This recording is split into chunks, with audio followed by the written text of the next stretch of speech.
Translation and purport by His Divine Grace Srila Prabhupada Ki Jai. Brahma's soul was manifested as the touch alphabets, his body as the vowels, his senses as the sibilant alphabets, his strength as the intermediate alphabets, and his sensual activities as the 7 notes of music. Purport. In Sanskrit there are 13 vowels and 35 consonants. The vowels are a, I, u, r, ri, la, e, I, o, au. And the consonants are ka, ka, ga, ka, etc. Amongst the consonants, the first 25 letters are called the sparshas. There are also 4 antastas. Of the ushmas, there are 3 s's called talavya, murdanya, and dantya. The musical notes are sa, ra, ga, ma, pa, da, ni. All these sound vibrations are originally called Shabda Brahma, or spiritual sound. It is said, therefore, that Brahma was created in the Mahakalpa as the incarnation of spiritual sound. The Vedas are spiritual sound, and therefore there is no need of material interpretation for the sound vibration of the Vedic literature. The Vedas should be vibrated as they are, although they are symbolically represented with letters which are known to us materially. In the ultimate issue, there is nothing material because everything has its origin in the spiritual world. The material manifestation is therefore called illusion in the proper sense of the term. For those who are realized souls, there is nothing but spirit. Sparshastasya bhavajjivah svarodeha udarita ushmanam indriyan yahur antastaba lamatmanaha svarasapta viharina bhavanti sma prajapatehi. Brahma's soul was manifested as the touch alphabets, his body as the vowels, his senses as the sibilant alphabets, his strength as the intermediate alphabets, and his sensual activities as the 7 notes of music.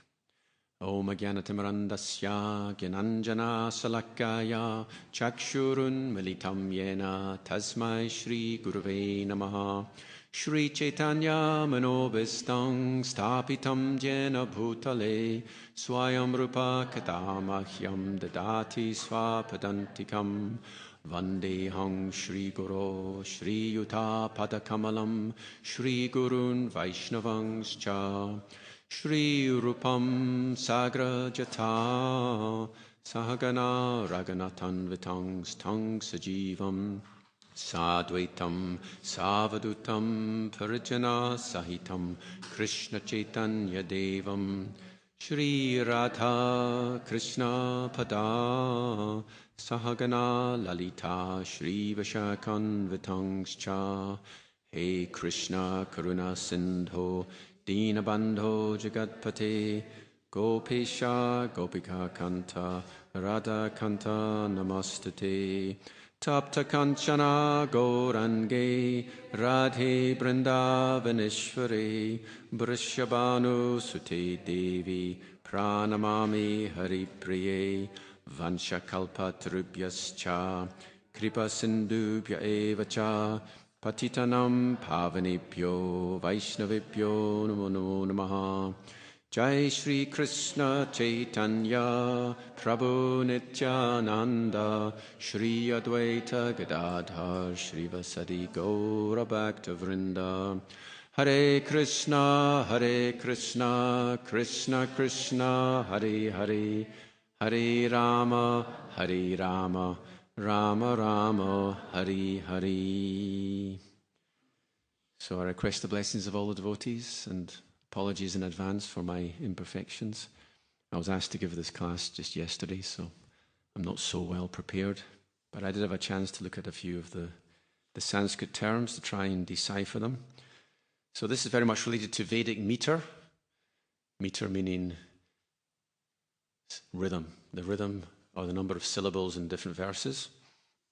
And let's go through some of the terms used. Ushnik. So I checked what Ushnik means. Ushnik means 28 It's four lines of 7 syllables, 28. Anushtup is mentioned as well. Anushtup's today's verse. It's the most common verse in the Bhagavatam, Anushtup. It's 4 lines of 8 syllables. Another meter is mentioned as Tristup. Now, I'll give you an example. Aruhya krichrena param padam tata pachanchano nadrita yushmadangrayaha. That's Tristup, which means 4 lines of 11. Briyati is mentioned. That's an unusual one. It says, according to the sources I have, 4 lines, 8, 8, 12, and 8. So there's a long line of 12 in the middle. And Jagati is 48, which is 4 lines of 12. And these are some of the Vedic meters. There's a verse in, I think it's the 5th canto of the Bhagavatam, that explains that the 7 horses of the sun god are named after those 7 meters. So I mentioned 5 of them, but there's other ones. There's many meters, actually. But if you really want to know, then you go to someone like Sri Radharaman Prabhu or Kartik Chandra Prabhu, who have been taught Sanskrit, and they'll be able to go into far more depth on the meters. But what I do know is, Bhagavatam, being such a wonderful scripture, has a very large variety of meters, and I think it's got all of them. So if you go through the whole Bhagavatam, you'll find so many different meters. And, we have the Brahma Samhita meter, that's very common as well. That wasn't one of them unmentioned here. So this is all coming from Lord Brahma. And there is a connection between each meter and different parts of his body, and I don't know the inner meaning. I mean, why is it that Ushnik represents the hairs on his body, whereas Gayatri represents skin or Tristup, flesh, etc. So there's some connection there, and we just have to pray to Krishna that we can get some deeper enlightenment, because I don't know exactly why those particular meters correspond to different parts of the body. So that's meter. Let's now talk about the alphabet, because today's verse that we recited is very meaningful if you understand Sanskrit grammar. Now, I understood a little bit of it because I after about 3 years in the movement, I picked up a Sanskrit grammar book and I decided to try and learn it, much as Banu Maharaj did as well. He mentioned it in one of his recent classes. But the difference was, when he did it, he was intelligent enough to actually get to the point where he could actually translate literature, which I'm not on that level. So obviously there's something wrong with my brain in comparison to Banaswami's, that he's self-taught Sanskrit, but I am not. So let's look at some of the terms. Sparsha. Now I'm guessing, see, the difference in consonants and vowels, if you want to pronounce a vowel, you have to touch. There has to be some touch within the mouth. Touch means sparsha. So I'm guessing that's why consonants are referred to as sparshas, whereas vowels, you can just speak them without having to touch any part of the tongue with your mouth, etc. Now, this is interesting. A lot of what we say, we present this Vedic knowledge as a higher knowledge, and we present it to people of the United Kingdom, and they don't necessarily believe what we say. But some things we say, they do believe. For example, the origin of phonetics is actually coming from Sanskrit. Actually, even the mundane people of the UK, or even Wikipedia, will acknowledge that phonetics as a science comes from Panini, who is the Sanskrit grammarian. So let's try and unpack that. So phonetics, when we speak, we can analyze which part of the mouth the tongue is touching when we say different vowels and consonants, etc. So in today's purport, there's the term talavya, murdanya, and dantya. And these are referring to the 3 types of S. So the word in Sanskrit, talu, means the palate. So the S that touches the palate is known as talavya. Murdanya means the top of the mouth. So the S that touches the top, which is going to be sh. I mean, talavya and murdanya are similar, sh and sh. If you go further back, it's talavya. And then danta, so what does dantya mean? Danta means teeth. So when you put the tongue next to the teeth, you get s. So that when it's with a s, and then, but the thing is this, it's not only in English we can understand this because we have these words in English, but the same is true for T's. You can have the T which touches the tooth, t, and then the one that touches the top of the mouth, t. So I remember I was a brahmachari for a little short while at Soho Street. And then one Sanskrit pundit came in and he came up to the ashram and he started talking to me about pronunciation, etc. And he did the t and the t. And he said, "Can you tell the difference?" And I said, "No." And he was astonished. And I said, "Because in English we don't have the T with the dot under it. We just don't have it." But that's when I kind of woke up. I thought, okay, I'm going to try and, like ta-ta, the bank of a river, it's the T that touches the top of the mouth. So obviously if you're in India, and I presume in Hindi they have the two types of T, is that right? Yes. So people who know Hindi, they can easily distinguish between the different types of T. And people who only know English, like myself, they say that the United Kingdom is cursed because people in the United Kingdom only know one language, whereas people from other countries, they learn multi-languages. So anyway, so on the point of phonetics, there are 25 sparshas mentioned in today's purport. So they are nice and scientifically broken down. Now, I mentioned the three types of S, depending on where in your body, top of your mouth or the back of the mouth, etc., where it's pronounced.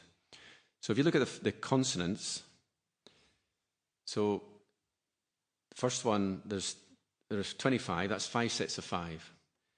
Now, if they begin with ka, ka's at the back of the throat, it's the throat. When you pronounce the word ka, it's towards the throat, ka. So there's 5 of them, and they're called kantya, which means, kanta means throat. So the 5 are ka, and then you aspirate it, ka, and then g, ga, and ka, and then ng, something like that. It's like the anushvaram. So they're all pronounced at the back, they're called kantyas. Then if you come forward, you get the talavyas, which is mentioned before. Now these are like cha, cha, ja, cha, and then another, well, I just look at an N with a squiggly line above it, I think. I don't know how to pronounce it properly, nga, or something. But anyway, and then as you come further forward, see murdanya, the word murdana in Sanskrit means the top. So because the tongue's touching the top of the mouth, now we get so they would be the ta that I'm tried to pronounce before, the ones that the Hindus speak. Ta, ta, da, ta, and then na. And then as you come forward to the dentals, well, that's easy if you speak English. So then you get t, normal English T, t, then you aspirate it, ta, and d, ta, and then na. And then if you come forward further, you get the labials. So the word for lip is aushta in Sanskrit. So you get this term austya, which means the labials, and they're pronounced with the lip.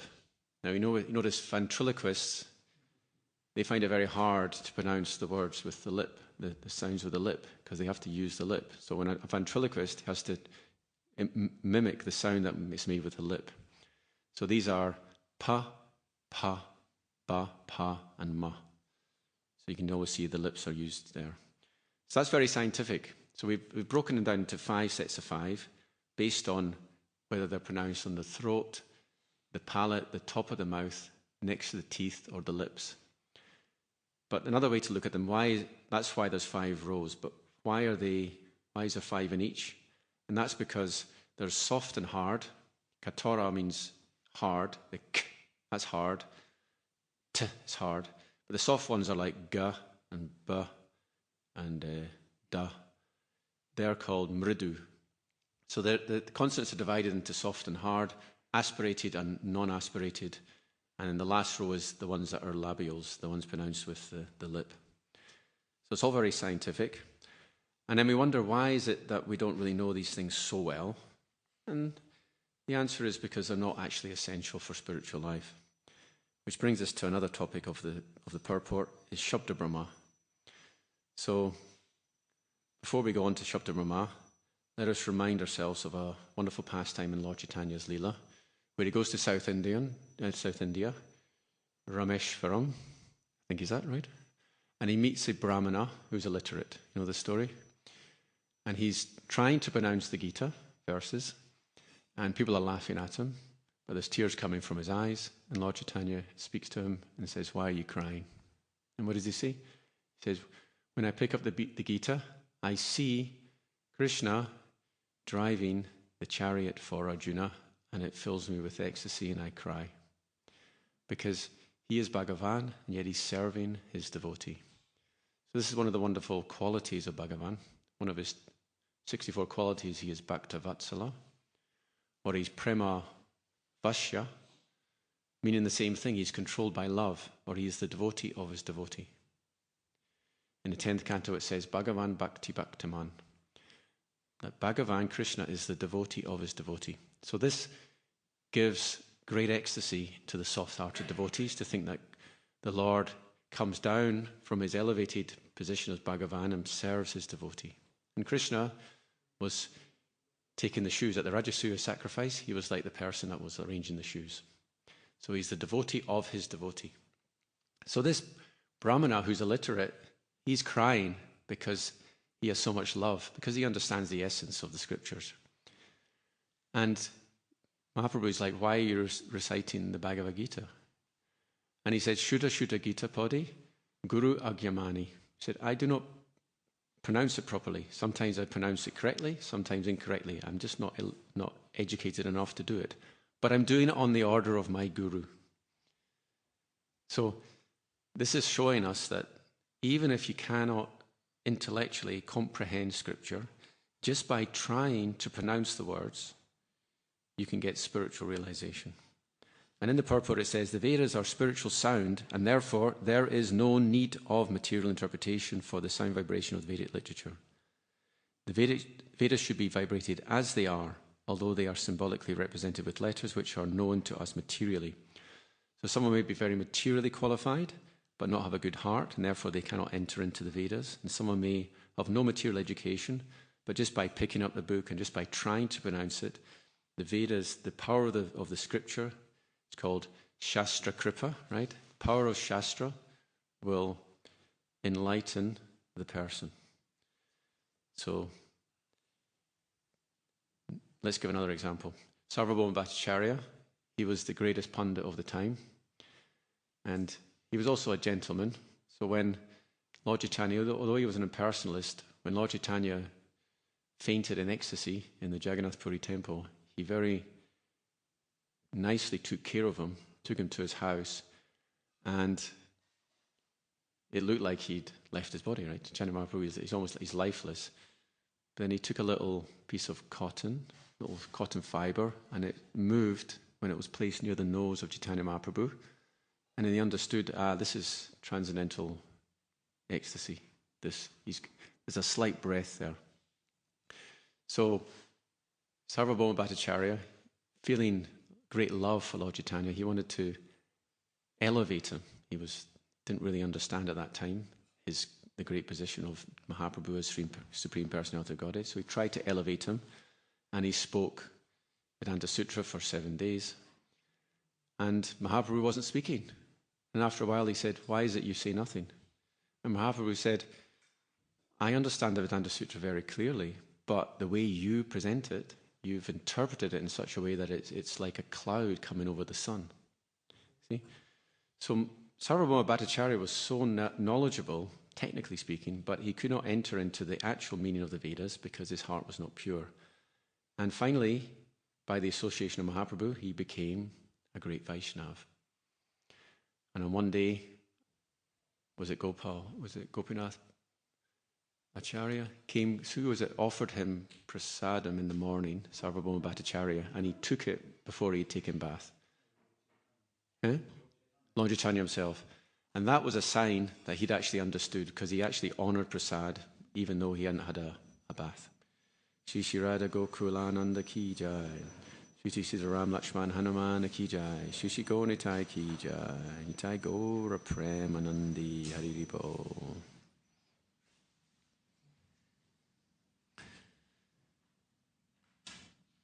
So therefore, we can conclude that there may be so many technical aspects to the Srimad Bhagavatam. And if we understand them, that's wonderful, because then we can explain it nicely, and we can use this other knowledge to help us appreciate the deeper meanings of Srimad Bhagavatam. But ultimately, even if we cannot pronounce things properly, and even if we don't understand the grammar, then it's not such a problem.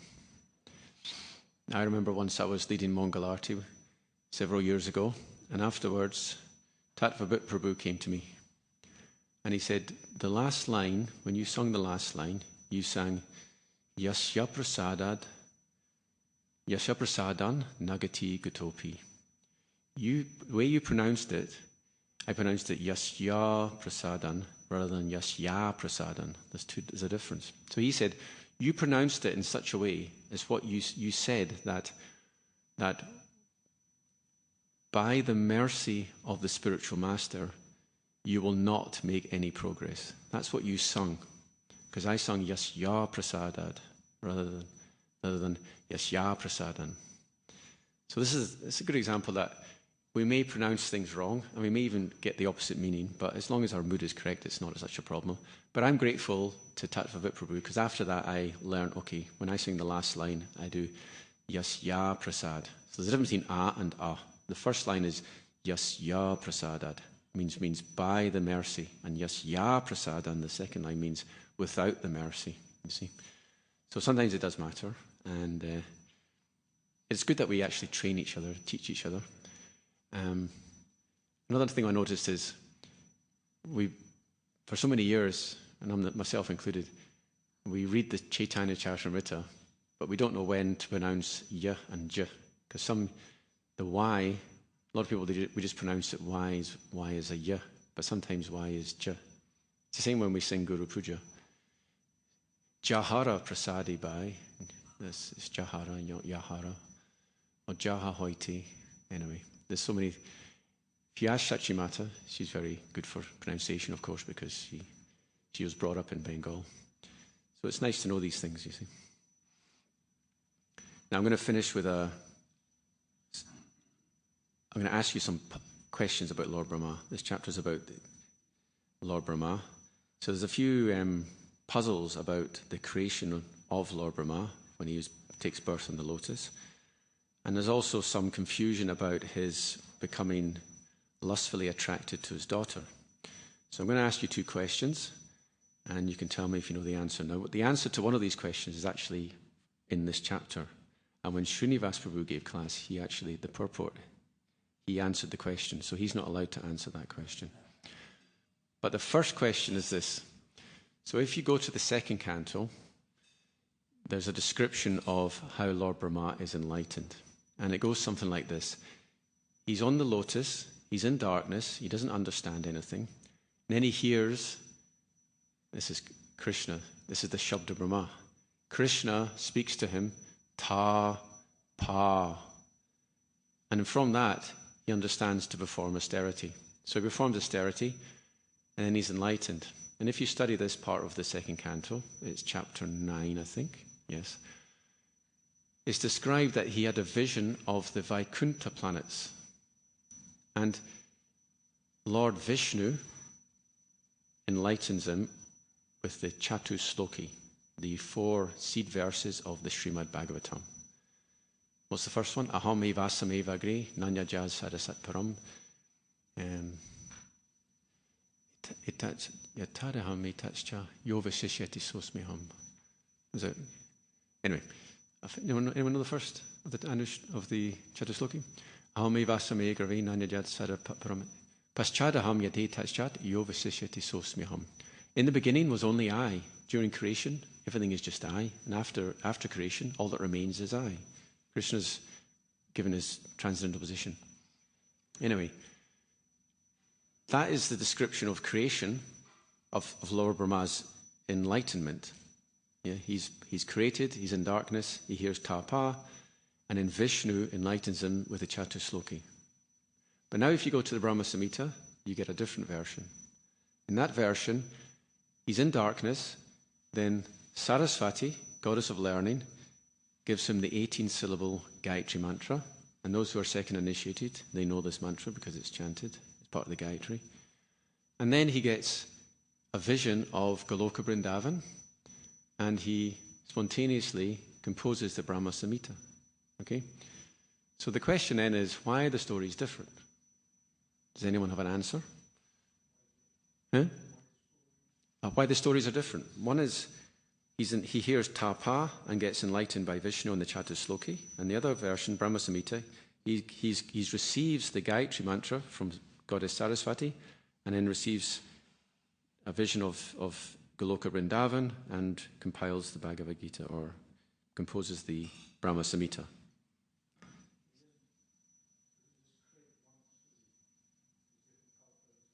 Okay. So you're going to go with the kalpa, different kalpa. Okay. Any other answers?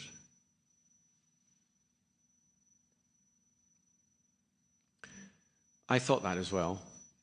And it's funny that, sometimes if you have a question and Srila Prabhupada arranges for the answer to come through his books. I was listening to an audiobook, Adi Leela, chapter 5, text 22, the purport. I'll read some of the purport. He gives a different answer. I think this is a verse from Brahma Samhita 5:29, which I think is Chintamani Prakara Sadmasu. I can't remember now.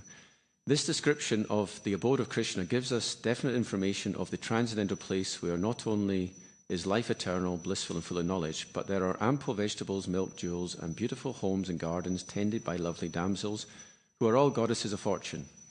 Krishna Loka is the topmost planet in the spiritual sky, and below it are innumerable spheres, a description of which can be found in Srimad Bhagavatam.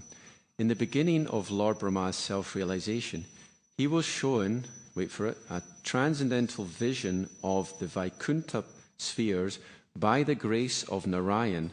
Later, by the grace of Krishna, he was shown a transcendental vision of Krishna Loka. So what does later mean? Does it mean another later? It could mean another day. I was thinking it means it's all one pastime, but it's half of it's explained in the Brahma Samhita and half of it's explained in the Bhagavatam. After being enlightened about Vaikuntha, he then gets further enlightenment from Krishna. But could it happen in a separate day? Well, potentially. It's one of the mysteries. I wasn't thinking of your answer, but I was thinking it's all happening on one particular day of Brahma. Okay, let's go to the second question. Lord Brahma is enlightened. So then here's a question. If you're self-realized, can you fall down? Can you fall down from being self-realized? If he hears my okay. Can Lord Brahma fall down if he's enlightened? If he's an acharya, he's received the Brahma Samhita. Okay. No, he didn't fall down. Yes. Srinivasa's purport, when he read it, Prabhupada explains that was a different kalpa. And it's confusing because it's in the second canto, and then in the third canto he's lusting after his daughter. But actually, the creation, according to this purport of Prabhupada, that lusting after was a previous day of Brahma. So it happened before he was enlightened, even though it comes in the third canto as opposed to the second. Huh?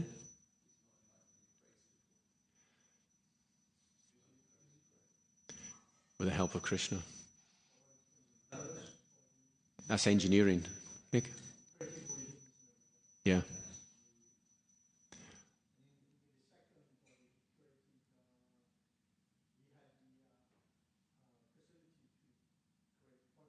Mm-hmm.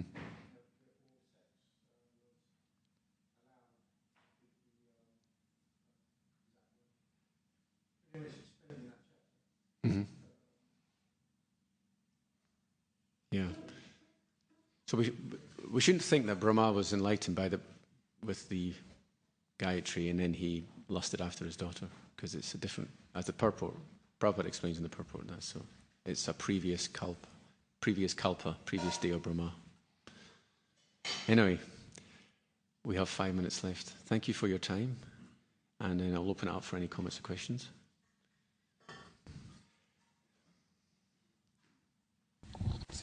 So. Hare Krishna. Thank you for the class on a complicated topic. We say Om Jnana Timirandasya, and I've heard some, say, senior devotees say Om Ajnana. Yes. Is it Gyan or is it Jnan? I think Prabhupada pronounces it Gyan. Prabhupada pronounces it as Gyan. Yeah. Okay, there's a phrase in Sanskrit, I think it's called assimilation. It's where when two sounds come together, you pronounce them as the in-between the two, something that's in between the two. So from a technical point of view, jnana rolls off the tongue. It's kind of scientifically what it's supposed to be. But it's considered proper to do gya instead. Okay. But jnana. It's interesting that this is a little unfortunate thing. Let's talk about pronunciation. One of the first mantras we ever learn is the Panchatattva mantra. It's so basic. And a lot of devotees, when they learn that mantra, they haven't understood that when they see a C in Sanskrit, it's pronounced as cha. So instead of saying paschatcha, they say paskatcha desatarini. It's just one of those things. But bhavagrahi janardana, Krishna takes the mood. It's actually, knowledge can be a dangerous thing, because if you read, for example, the Kirtan Standards book, you might become a bit disturbed, because you'll suddenly become very aware of all the transgressions of the Kirtan Standards that devotees have. And then you'll become a little upset and you'll walk out of Kirtan. And you won't make so much spiritual advancement because you won't be feeling the bhav of the Hare Krishna mantra. And because there'll be something else going on, because you'll be feeling negative. And it's the same with Sanskrit. Too much Sanskrit can be almost detrimental, because you then start to see the faults of the people who are pronouncing it, and it can kind of cloud your vision rather than see the wonderful message behind it. But yeah. So Gyan, Prabhupada always used the term Gyan, so we just go with Gyan rather than Jnana. I have a comment. Prabhupada made a Sanskrit scholar in Germany. He what? He made a Sanskrit scholar in Germany. Okay. And Prabhupada was speaking with him in Sanskrit. Then he asked the scholar, he was elderly. Prabhupada asked him, "Can you help me spread the Hare Krishna movement?" And he didn't agree. So Prabhupada told the devotees, what's the use of all this learning? He didn't even say Hare Krishna once. Fantastic. That reminds me of another pastime, back to Santa Saraswati. He was learning Sanskrit. And the professor, he studied Sanskrit for about 3 days, something, or a short period of time, and then he decided to move on to other things. And this professor said, please do not dismiss Sanskrit. This is a lifelong endeavor. You shouldn't be so brief in your study of Sanskrit. And then back to Santa Saraswati, he was Bimal Prasad at the time, he said, "Then I reject you. I'm only studying it just for the purposes of bhakti, and I only even study the Vedas cursorily, just a brief study of the Vedas, but I'm focusing on the bhakti parts of things." So he rejected his Sanskrit teacher because he was too absorbed in Sanskrit as opposed to the purpose behind it all. Here comes Tattvavit Prabhu. And it's one of those great mysteries. Even in the purport it said, letters which are known to us materially. So the question is given in the 10th canto. How is it possible for self-realization to come through words? Because words are finite, they're material. Therefore, the scripture is trying to express something beyond words. So how can it actually adequately do that? And sometimes we even say that it doesn't. We say words can...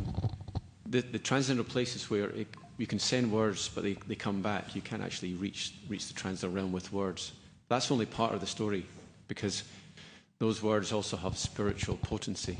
Therefore, the words can, there's non-difference between Hare Krishna mantra and Krishna himself. Abhinatvan nama naminoho. But it's the same with scripture. The Sanskrit terms, when we read pastimes, the leelas, they are actually non-different from the words. So the words have this spiritual potency, especially when heard from the lips of a pure devotee. Satam prasangam mamaviri samvido bhavanti ritkarna rasayana kata taj joshana shashva bavarga vartmani shadarati bhakti ranukramishyate.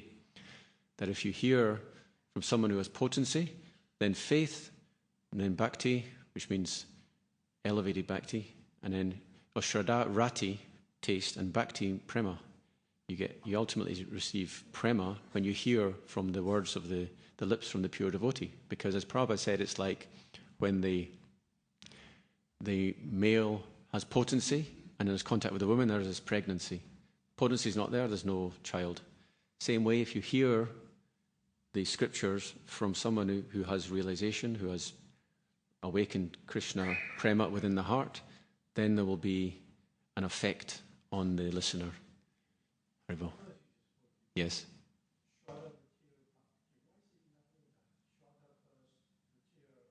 Yeah.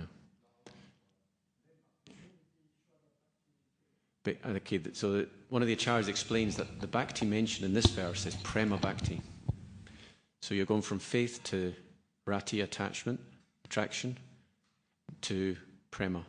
I don't know what rati means in this verse. It could mean bhav. Rati, it could mean, so it's from faith to preliminary love of God to prema bhakti. Shraddha rati, then prema bhakti. Yeah. I asked one. I was checking that with one sadhu in India. Mm-hmm. He said that Shraddha isn't Ado Shraddha, it's actually Nishta. Nishta, okay. Yeah, and then it's talking about Bhav and then Prem. Fantastic. So we need to hear all the way to that stage from that type of person to get that. Svata Pramanya Veda, Pramanya Shiromani. Chaitanya Charitamrita says, the Vedas are self-manifest. So if you just pronounce them, you just approach them with the right attitude, then the truth will be manifest. Hare Krishna. I was just mentioning you in class, Tattvavat Prabhu. Did you hear? I mentioned you. Okay, thank you. You're my pronunciation guru. Thank you.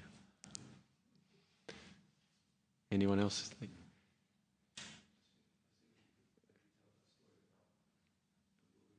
Translating the Gita. Trying to what? When Govinda Maharaj was translating Prabhupada's Gita into Oriyan, yeah. And he had the Sanskrit. You remember that story? You tell me the story, I don't know. This is just a story about Srila Prabhupada gave Srila Govinda Maharaj the responsibility to translate the Bhagavad Gita into Oriyan. So when he was looking at the translations and the way that Prabhupada had translated it, some of the ways he translated it weren't the conventional way. So he was a bit disturbed. So he went to Bhagavat Maharaj, who was with him in Oriya, his senior godbrother, mm-hmm. and said, "What should I do?" He said, "You should keep these words." And then he said, Govinda Maharaj was trained in Sanskrit by a very famous Sanskrit teacher in Oriya. So he kept the words, and he to cut a long story short, he sent them to his Sanskrit teacher from when he was younger.